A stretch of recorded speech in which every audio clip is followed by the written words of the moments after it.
Olá, turma, tudo bem? Olha só, vou fazer esse vídeo aqui para ajudar vocês na compreensão do conteúdo do assunto da prova bimestral, mensal, aliás, do segundo período, falando sobre classificação das plantas. Bom, para começo de conversa, qual é o assunto, né? O assunto principal são as classificações dos agrupamentos das plantas. E para isso, os cientistas fizeram alguns critérios de classificação. Critérios esses que definiram em quatro grupos, grandes quatro grupos, né? Que são, primeiramente, briófitas, pteridófitas, gimnospermas e as angiospermas. Mas como que eles chegaram a esses quatro grupos? Primeiro, eles precisavam ter critérios. Critérios esses que foram utilizados, que vocês podem ver aí, são relacionados com a presença ou ausência de tecidos condutores de seiva. O que são esses tecidos condutores de seiva, né? Aquilo que a gente já falou em sala de aula, tá? São os vasos, ou seja, se são plantas vasculares ou não vasculares, tá? O que liga ali, o que é recolhido na raiz, né? Absorvido pelas raízes e transportado para toda a estrutura da planta. E além disso, além desse tecido condutor de seiva, também se tem semente ou não tem semente, tá? E se possui fruto, que é o nosso grande grupo aí, que é das angiospermas, que possui frutos, e é por isso que elas é o grupo que tem maior número de espécies de plantas, tá? Acompanhem aí no livro, pega a página do livro de vocês aí na página 79, que vocês já vão estar vendo aí que eu estou resumindo o que está na página. Não se esqueça de ver os detalhes, como vocês podem ver aqui ao lado. As plantas podem ser classificadas em quatro grandes grupos de acordo com suas características. Características essas que eu acabei de falar. Se tem tecido condutor de seiva, ou seja, se são vasculares ou não, sementes e se possui frutos. Então, preste bastante atenção nisso, tá? Então, quais são esses grupos, né? Eu já falei para vocês. Primeiramente, nós vamos falar de quê? Das briófitas. Quem são as briófitas? Briófitas, elas são plantas avasculares. É o único grupo de plantas que não possui tecidos condutores de seiva, tá? Vou mostrar aqui a próxima tabela, onde eu disse a vocês que compreende todo o assunto. Essa tabelinha aqui. Então, vocês podem ver lá em cima, características e classificação das plantas. As plantas podem ser classificadas primeiramente, em duas subdivisões. Avasculares, ou seja, sem tecido condutor de seiva, e vasculares, que possuem tecidos condutores de seiva. Quem são as avasculares? O único grupo que não possui tecidos condutores de seiva são as briófitas. Se eu colocasse uma prova que não possui vasos, que não possui tecido condutor de seiva, já mata a charada, que são as briófitas. E as vasculares, aí estamos aí as outras, compreende todas as outras. Você pode ver que as vasculares estão ligadas lá com as pteridófitas, gimnospermas e angiospermas, ou seja, todos os outros grupos, os outros três grupos que restam, são plantas vasculares. Porém, elas também se subdividem em tem semente ou com semente. O único grupo das vasculares de todas que não tem semente são as pteridófitas. Então já matou mais uma dica aí de um grupo de planta específico. Então as pteridófitas não possuem sementes. E com semente? Aí já temos mais uma subdivisão. Sementes com frutos ou sem frutos. Lembrando, fruto, o que é o fruto, tá, gente? A gente não estudou lá na frente, a gente vai estudar sobre o que difere fruto de pseudofruto. Fruto é toda aquela massa que envolve uma semente, que é adocicada, que é comestível, tá? Uma aluna perguntou, professor, mas o morango, por que ele não é fruto? Porque a semente não está em volta, ela está em volta do fruto, né? A semente está por fora e não está sendo protegida por essa massa adocicada. Então, ele não é considerado fruto, e sim pseudofruto. Mas isso é um assunto para as aulas seguintes. Agora vocês devem entender apenas o que é plantas, grupo de plantas, porque tem fruto e porque não tem frutos. Se não tem frutos, são as gimnospermas. Aí o outro aluno perguntou, e como que essas plantas se reproduzem? há outras estruturas na planta que possibilitam a geração dos gametas necessários para a reprodução. Já as plantas que possuem frutos, a sementinha que está lá dentro servirá como a célula, né, o gameta de reprodução.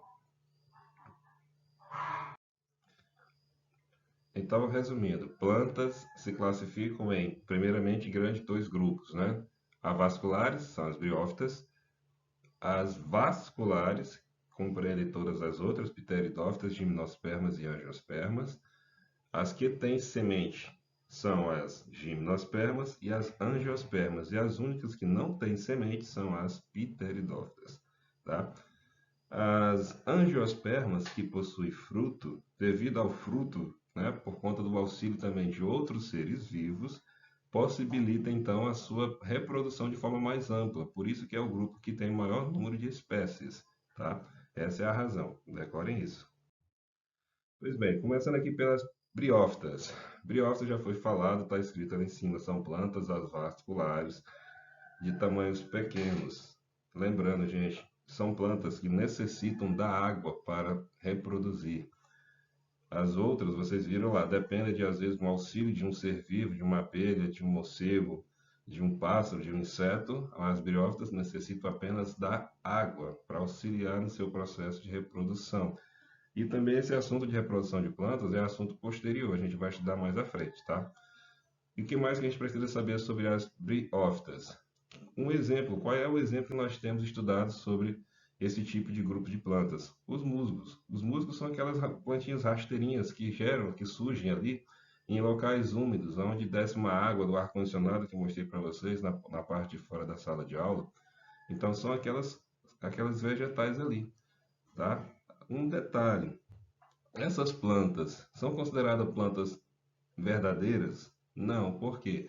Porque elas não possuem folhas e nem caule verdadeiros.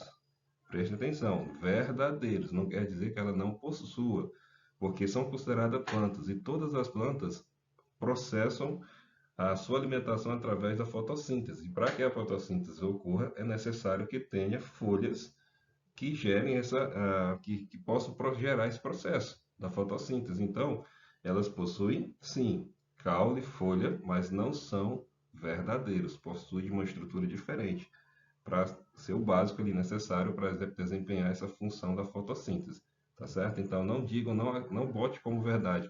As briófitas não têm caule nem folha, não é isso, elas possuem, porém não de forma tão autêntica quanto das outras, mas sim uma estrutura adaptada às condições desse tipo de planta, porque ela vive em um local bem, vamos dizer assim, bem específico, tá? Ela não dá em todo lugar, sim, ela precisa estar em locais úmidos. E aqui nós temos o exemplo do musgo, né? E o musgo, ele tem ali o rizoide, que é uma estrutura, que é a raiz dele, né? Que é chamada de rizoide. Tem o cauloide, que é a haste principal, que sustenta a estrutura da cápsula ali, tá? Onde vai ocorrer a produção dos gametas, né? Dos esporos, para gerar novas plantas. E é isso que vocês devem prestar atenção. São plantas minúsculas, são plantas rasteiras, ok? E as pteridófitas? Nosso exemplo de plantas da pteridófitas são as samambaias. Praticamente todas as casas aí tem samambaias, né? Expliquei para vocês aí. A pergunta do aluno foi: se essa planta não possui sementes, como que ela vai se reproduzir? Ela está se reproduzindo através de quê? Do soro. O soro, o que que é? É uns pontinhos debaixo da folhinha dela que surge ali. Dali, o soro se desenvolve e produz os esporos. Os esporos também os gametas, que são as células que são reprodutivas. E a partir dali surge uma nova planta. Mas lembrando, a gente vai estudar a reprodução de plantas mais à frente. E as pteridófitas têm outras características, tá? Ela já tem raiz e tem caule e folhas verdadeiros, diferente das briófitas. As pteridófitas já possuem folhas e caules verdadeiros. E a maioria de suas espécies são terrestres e vivem principalmente em ambientes úmidos e sombreados, ou seja, são plantas também de pequeno porte e que vivem ali à sombra de outras plantas, de outros vegetais. Então elas são também limitadas, por isso que não são de grupos de tão grande, não é um grupo que tem grande número de espécies de plantas, tá? Outros exemplos além da samambaia, nós temos as avencas, os incópodes, e as cavalinhas, tá? Esses caules dessas plantas, eles geralmente são subterrâneos e horizontais e são chamados de rizoma. Vocês podem ver no desenho ao lado que a raiz ali no local da raiz, na verdade, é o caule, né? Associado à raiz. Então são chamados rizomas e eles ficam enterrados, ou seja, subterrâneos, tá? E aí a reprodução, né, são feitos por pequenos esporos que são gerados dentro desses soros, conforme eu falei. Porém, a gente vai estudar isso depois. E essas plantas, uma outra característica importante, elas são assexuadas, ou seja, elas não dependem de outras plantas para se reproduzir. Ela sozinha, a planta se reproduz através da produção desses esporos, tá? As gimnospermas.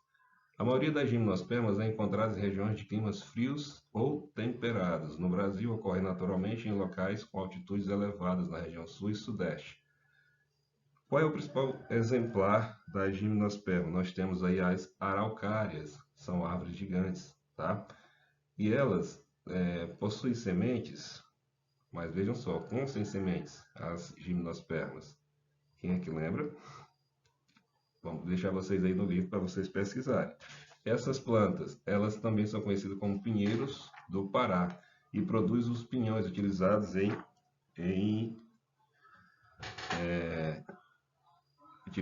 em culinárias, né, brasileiras, o pinheiro bravo, tá? Essas plantas são plantas vasculares, com raízes e caules, folhas verdadeiros, ou seja, possuem folhas e caules como a gente conhece na maioria das gimnospermas.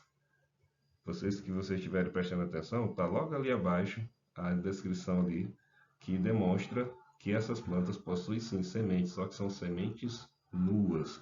Isso quer dizer que elas não possuem frutos, não há produção de frutos. Essas sementes nuas, elas são dispersas, alguns exemplares de plantas, elas são jogadas, lançadas, né, para longe da planta, para ali possibilitar que essa espécie se reproduza, se procrie, né? Ou também com o auxílio de outros seres vivos. Lembrando, reprodução das plantas a gente vai estudar em aulas futuras. Mas o que vocês devem estudar hoje são apenas as características desses grupos de plantas. E aqui são os exemplos das araucárias, como eu falei a vocês, são árvores gigantescas. E aqui são as sementes nuas, ó. Elas não são encobertas por uma massa adocicada. E por fim, nós temos as gimnospermas, perdão, as angiospermas, que compreende o maior número de espécies. Bom, por quê? Porque elas possuem frutos, né? Óbvio que a gente deve lembrar que elas são plantas vasculares, possuem frutos, têm sementes, né? Então, ela é a nossa, vamos dizer assim, o nosso padrão de plantas, é o que a gente costuma ver no nosso dia a dia, aonde a gente vai para as florestas, em parques, nas praças, né? São essas maiorias de exemplares de plantas, né? Vocês podem ver aí, tem exemplo do ipê, do manjericão, da azaleia, que são exemplos de plantas angiospermas. Assim como as pteridófitas e as gimnospermas, as angiospermas são vasculares, têm raiz e caules e folhas e semente. No entanto, nas angiospermas, as sementes ficam protegidas pelo fruto. Pensem nisso, o fruto ele protege ali a semente, tá? Com o objetivo de quê? De que essa semente recrie uma nova planta. Então, o órgão relacionado ao aspecto reprodutivo desse grupo das plantas é o quê? É a semente que está ali dentro do fruto. Então, através do fruto, possibilita que essa planta possa ser reproduzida. E por que ela se tem o maior número de espécies? Como existem seres vivos que se alimentam de frutos, é óbvio, né? Que eles estão ali na natureza, eles dependem desses frutos para sobreviver, eles acabam consumindo esse fruto e a semente sendo dispersada, espalhada pelo ambiente. Então, por conta disso, acaba sendo reproduzido com mais e mais exemplares desse grupo de plantas. Por esse motivo, é um dos grupos que tem maior exemplares de espécies. Como vocês podem ver aí, ó, tem flor, né?